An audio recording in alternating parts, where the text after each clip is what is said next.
আজকে যাব, ওখানে অনেকজন বসে আছে, তো সবাই মিলে ওখানে বসে আছে, ওখানে আমরা যাবো।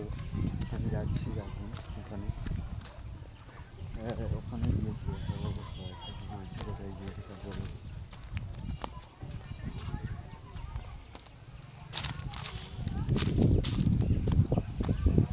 দেখতে পাচ্ছ এখানে এখন অনেকজন বসে আছে, এখানে গেম খেলা হচ্ছে। এখানে আমরা সবসময় বসে আড্ডা মারি, গেম খেলি। তা জায়গাটা এখন চেঞ্জ হয়ে গেছে, যার জন্য ওখানে ঘর হচ্ছে, এখন সাইডটা ফেলে গেছে।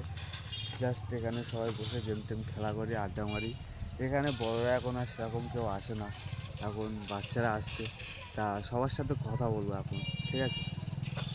জাস্ট তুমি বলো এখানে আগে কীরকম কী হতো। এখানে আগে খুব ভালো জায়গা ছিল, এই যে জমি জায়গা হয়েছে, ওপারে এখন ঘর বাঁধছে। খুব এখন আমাদের একটা বরাবর ঘর হচ্ছে, ওখানে আগে সবাই বড়রা আড্ডা মারতো, এখন আমরা এই বাচ্চারা সবাই আড্ডা মারছি। তাই এখানে জায়গাটা এখন খুব ভালো, এখানে হাওয়া বাতাস সব হয়। এই রমজান মাসে সবাই বসে দিনটা ভালোভাবে কাটায়। তাই আমি এখন দেখতে পাচ্ছি এখানে সব বাচ্চারা বসে আছে, তো আমি আর কিছু বলছি না। তোমরা দেখো এখানে বড়রা সেরকম কেউ আসে না, ঠিক আছে? এখন আমরাও কেউ আসছি না, এখানে বড়রা ছোটরা বসে থাকে।